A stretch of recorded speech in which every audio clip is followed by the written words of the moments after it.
జగిత్యాల జిల్లా కేంద్రంలో ఇందిరాభవన్లో ఎమ్మెల్సీ జీవన్ రెడ్డి విలేకరుల సమావేశంలో పాల్గొని మాట్లాడుతూ సాంకేతిక విద్యకు సంబంధించి ఉమ్మడి రాష్ట్రంలో ఐఐటి బాసరలో ఏర్పాటు చేయడం జరిగిందని ఇంటర్ స్థాయిలో సాంకేతిక విద్య అందించేందుకు ఇందులో బలహీన గ్రామీణ ప్రాంత విద్యార్థులకు విద్య అందించేందుకు ఆరంభించారని ఈ కళాశాల 9,000 మందికి రెసిడెన్షియల్ విద్య అందిస్తుందని రాష్ట్ర ఏర్పాటుతో మెరుగైన వసతుల కల్పన జరుగుతుందని ఆశించిన 2014-15లో 114 కోట్లు కేటాయిస్తే రిలీజ్ కేవలం 71 కోట్లు మాత్రమే 15-16లో 86 కోట్లు 2021-22లో 108 కోట్లు ప్రతిపాదించిన ఖర్చు శూన్యమ మొత్తము 9 ఏళ్ల బడ్జెట్ లో 1,167 కోట్లు బడ్జెట్ కేటాయిస్తే అందులో ఖర్చు చేసింది కేవలం 294 కోట్లు మాత్రమే 25% అని ఆయన అన్నారు. దీని ఫలితం బోధన సిబ్బంది ల్యాప్టాప్ భోజనము వసతి ఇతర వసతులు కొరవడిపోయి రాష్ట్ర ఏర్పాటు విద్యార్థుల నిరుద్యోగుల పోరాటంతోనే అలాంటి విద్యార్థులు కళాశాలను సందర్శించండి అని కోరిన సీఎం పట్టించుకోకపోవడం దురదృష్టకరమని అన్నారు.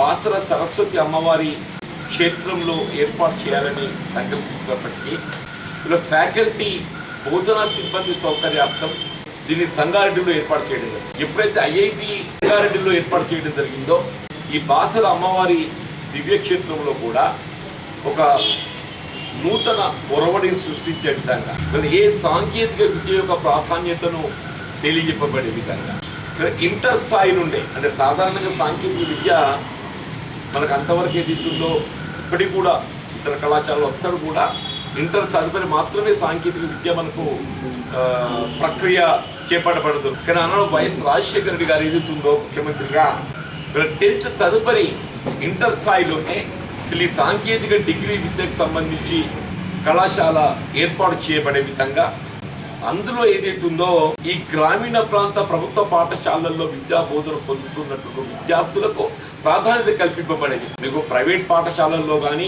ఇటువంటి వాటిలో ఏదైతుందో almost merit will go to the ఎవరైతే పెట్టుబడిదారుల పిల్లలకి ఎక్కువ పోయే అవకాశం ఉంది. ఆ విధంగా కాకుండా గ్రామీణ ప్రాంత ప్రభుత్వ పాఠశాల విద్యార్థులకు ప్రాధాన్యత కల్పింపబడే విధంగా సంవత్సరం 1,500 ఇంటేక్తో ప్రతి సంవత్సరం first of it's kind in the nation ఈ బాసర త్రిపుల్ కళాశాలను ఏదైతుందో ఆరంభింప చేయబడటం సరే తదుపరి కాలంలో దీన్ని ఇతర ప్రాంతాల్లో కూడా విస్తరింప చేయబడే విధంగా ఆంధ్రలో కొన్ని క్రియేట్ చేసిండ్రు, రాయలసీమలో కూడా కొన్ని క్రియేట్ చేసిండ్రు. కానీ ప్రధానంగా ముందస్తుకు ఏదైతుందో అటు ఐఐటి కానీ ఈ త్రిపుల్ బాసర కానీ చెప్తున్నా ముందస్తుగా మన వద్దనే దీన్ని ఆరంభింపజేసిండ్రు. విత్ 1,500 ఒక కళాశాలలో 9,000 మంది విద్యార్థుల బోధన సౌకర్యం, అది రెసిడెన్షియల్. కొంచెం ఎక్కడ ఉందని చెప్పండి 9,000 మంది దానికి కావాల్సినటువంటి కళాశాల భవన వసతి సౌకర్యం 9,000 మందికి రెసిడెన్షియల్ క్వాలిటీ కూడా చెప్పంటూ నేను ఫస్ట్ ప్రియారిటీ ఏ గ్రామీణ ప్రాంత విద్యార్థి కానీ మీకు బాసర త్రిపుల్ ఆప్ట్ చేసుకోవడం జరుగుతుంది. ఇప్పుడు తెలంగాణ రాష్ట్ర ఏర్పాటుతోని ఉమ్మడి రాష్ట్రంలో కల్పింపబడుతున్నటువంటి విద్యా సౌకర్యాలు ఇంకా అంతకంటే మెరుగైన రీతిలో ఏదైతుందో బోధన వసతి సౌకర్యాలు కల్పింపబడతామని అటువంటి ఒక భావనతో కల్పింపబడాలనేటువంటి ఒక లక్ష్యంతో తెలంగాణ రాష్ట్ర ఏర్పాటు ఉద్యమాన్ని బలోపేతం చేయడం, మన తెలంగాణ రాష్ట్రాన్ని సాధించుకోవడం మనందరికీ తెలిసిందే.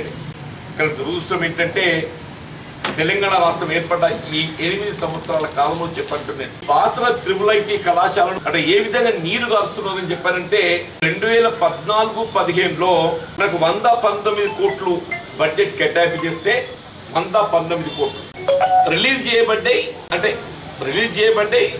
ఖర్చు చేయబడ్డాయి కేవలం 71 కోట్లు మాత్రం 2014-15. తదుపరి 15-16లో 84. ఇప్పుడు చివరికి వచ్చే వరకల్లా మీరు ఆశ్చర్యపోతారు 2021-22లో శూన్యం 108 కోట్ల బడ్జెట్ ప్రతిపాదింప చేయబడ్డప్పటికీ ఖర్చు చేసింది 0 అని చెప్పంటారు. వీళ్ళు ఈ గడిచిన 9 సంవత్సరాల బడ్జెట్లో 1,161 కోట్లు బడ్జెట్ కేటాయింపు చేయబడితే ఖర్చు చేసింది 294 కోట్లే. అంటే కేవలం 20%, కేవలం 25% మాత్రమే చెప్పంటుంది. కూడా మీకు తెలుసు లాస్ట్ మంత్ ఏదైతుందో I think it was in June మొత్తం విద్యార్థులు ఏదైతున్నదో నిరవధిక దీక్ష ఒక్కటే కోరిక వాళ్ళది, గౌరవ ముఖ్యమంత్రి గారు మా కళాశాల సందర్శించాలి. గౌరవ ముఖ్యమంత్రి గారు ఏదైతుందో మా కళాశాల సందర్శించాలి. ఒకసారి ముఖ్యమంత్రి గారు మా కళాశాల సందర్శిస్తే మా సమస్యలన్నీ వారు అవగాహన చేసుకుంటారు, సో దట్ వాటికి మా పరిష్కారం లభిస్తాయి. విజిట్ సందర్శన అనేది ఏదైతుందో ఈ సమస్యలకు అన్నింటికీ పరిష్కారం లభిస్తుంది అనేటువంటి ఒక భావనతోని సీఎం గారిని సందర్శించాలని చెప్పని కోరితే నిజంగా కూడా చెప్పండి సీఎం గారు వాళ్ళు ఆయన తెలంగాణ రాష్ట్రం ఏర్పడ్డదే వీళ్ళ విద్యార్థులు నిరుద్యోగ యువత వాళ్ళ ఉద్యమం ఫలితం అని చెప్పండి. అటువంటి ఒక విద్యార్థులు అన్నాడు వాళ్ళు చేపట్టిన ఉద్యమ ఫలితం ఇవాళ తెలంగాణ రాష్ట్రం అని చెప్పంటున్నాం. మా విద్యాలయాన్ని సందర్శించండి. వీళ్ళ దేశంలో ఎక్కడ కూడా ఏ ప్రభుత్వ రెసిడెన్షియల్ కళాశాల కూడా 9,000 మంది ఉంటారని చెప్పని మనం ఉద్యమం చెప్పంటున్నాం. దేశంలో ఎక్కడ కూడా 9,000 మంది ఇంటేక్తో ఒక రెసిడెన్షియల్ కళాశాల ఉంటుందని చెప్పి ఎవరు ఊహించమని చెప్పండి. అటువంటి ఒక ప్రతిష్టాత్మకమైనటువంటి ఒక బాసర త్రిపులేటి కళాశాల సరస్వతి అమ్మవారి దివ్య క్షేత్రాన సరస్వతి అమ్మవారు అని చెప్పండి మనకు అందరు తెలిసే అందరూ అక్షరాభ్యాసం ఏదైతుందో అమ్మవారి వారి సుముఖంగా ఏదైతుందో మనం చేసుకోవాలని చెప్పని భావిస్తాం. ఎందుకు మంచి విద్యా బోధన మనకు కలుగుతూ లభిస్తుందని చెప్పాను. అక్కడ ఈ కళాశాల ఏర్పాటు చేస్తుందో మనకు వెనుకబడ్డ ఆదిలాబాద్ జిల్లాకు ప్రాధాన్యత కల్పింపబడే విధంగా సరస్వతి అమ్మవారి దివ్యక్షేత్రాల కళాశాల ఏర్పాటు చేసి ముఖ్యమంత్రి గారికి ఏదైతుందో కళాశాల సందర్శించేటువంటి ఒక తీరిక లేక మరి కారణం ఏంటో వారికే తెలియాలి. పిల్లలు ఉద్యమిస్తే నేనెందుకు పోవాలనుకున్నాడా? ఉద్యమ నాయకుడిగా పరిగణింపబడుతుంది కేసీఆర్ గారు. అందరు ముఖ్యమంత్రులు వేరు, కేసీఆర్ గారు వేరు. కేసీఆర్ గారు సీఎంగా గుర్తింపబడుతుండంటే ఒక ఉద్యమ నాయకుడిగా ఆయన గుర్తింపబడుతుండని చెప్పి అంటున్నా. స్ఫూర్తితో ఏదైతుందో రాష్ట్రం ఏర్పడ్డది. మరి ఆయన ఈ కళాశాల పట్ల చులకన భావన ఇప్పుడు ఉమ్మడి రాష్ట్రంలో ఏర్పాటు పడ్డ కళాశాల కాబట్టి నేను దానికి ఎందుకు ప్రాధాన్యత ఇవ్వాలని చెప్పిన ఒక భావన అది ఏదైనా కానీ ఆయన సందర్శించలేకపోవడం చివరికి ఆ ఎడ్యుకేషన్ మినిస్టర్ సత్యేంద్ర రెడ్డి గారు వచ్చింది. ఆ తల్లి అయిన ఆనాడు ఈ కళాశాల మంజూరీ చేసినటువంటి ఒక సందర్భంగా పరిస్థితులలో శివదాసు ఉంది క్యాబినెట్. అప్పుడు ఆదిలాబాద్ ఇన్ఛార్జ్ మినిస్టర్గా నేను ఉమ్మడి కేంద్ర జిల్లా ఇన్ఛార్జ్ మినిస్టర్గా సత్యేంద్ర రెడ్డి గారు ఉండేది. వారు మొత్తానికి ఏది ఇస్తుందో ఏదైనా ఎడ్యుకేషన్ మినిస్టర్ ఆమె రివ్యూ చేసింది. ఈ సంవత్సరాన్నింటిని కూడా పరిశీలించి బేసిక్గా వైస్ ఛాన్సలర్ నియామకం లేకపోవడంతో పర్యవేక్షణ లోపించి ఇదంతా జరుగుతుంది కాబట్టి ఇలా తాత్కాలిక వైస్ ఛాన్సలర్ని వెంటనే నియామకం చేసి 3 పూటలు పాఠం ఉన్నారు.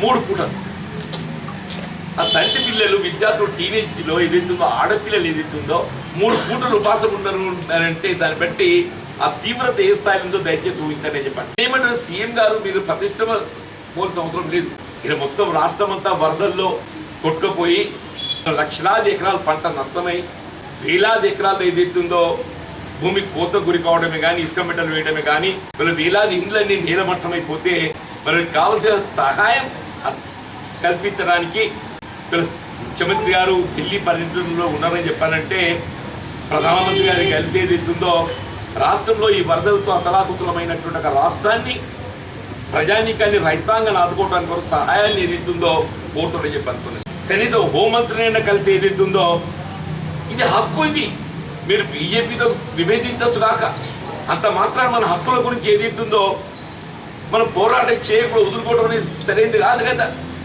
మీరు నామోషికి పోతుందా అది ఏంటి లేకుంటే అలసత్తమా? మీరు ఈ రాజకీయాలకు ఇచ్చిన ఒక సమయం అరే అఖిలేష్ యాదవ్తోని ఏ తాపకోసారి ఒకసారి నేను ఆయన కేజ్రీవాల్ని కలిసి వచ్చిన ఒకసారి అఖిలేష్ని కలిసి వచ్చిన అన్ని కలిసింది ఇన్ని కలిసింది ఏముంది ముందే ఎవరి కలిసి ఏమున్నది? ముందు రాష్ట్ర సంగతి చూడు.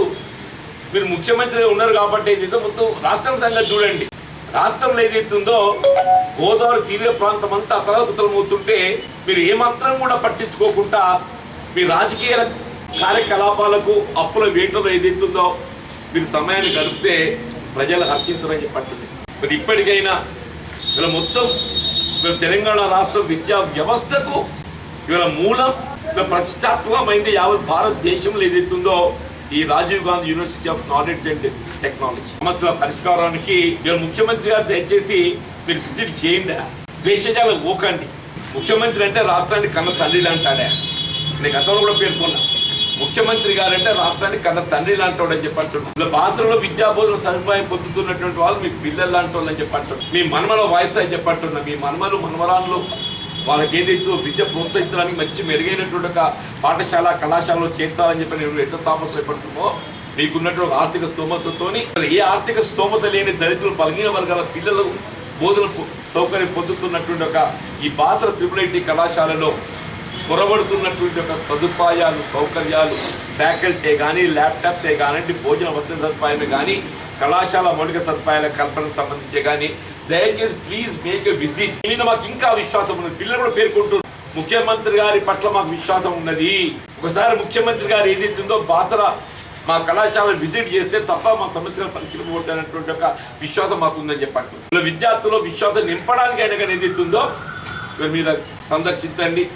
ఎట్లా మేము పోతాడో మమ్మల్ని రానియరు. మేము పోతే ఏదైతుందో అక్కడ నిర్మల్ దాటగానే కథ పోయింది. అక్కడ పెద్ద ఇక్కడికి వెళ్ళి అక్కడ దాకా 3 DSPలు 5 CIలు మేము ఎందుకు మమ్మల్ని మరి ఉగ్రవాదులమా లేకుంటే తీవ్రవాదులమా మరి ఏంటో మాకు అర్థం కాదని చెప్పండి. ఇంత ప్రతిపక్షాలకు మీరు అవకాశం ఇయ్యారు సందర్శనకు. కనీసం ఏదైతుందో మీరైనా సందర్శించండి అని చెప్పని ఈ సమస్యల పరిష్కారానికి ఏదైతుందో తగు చర్యలు తక్షణం చేపట్టాలి.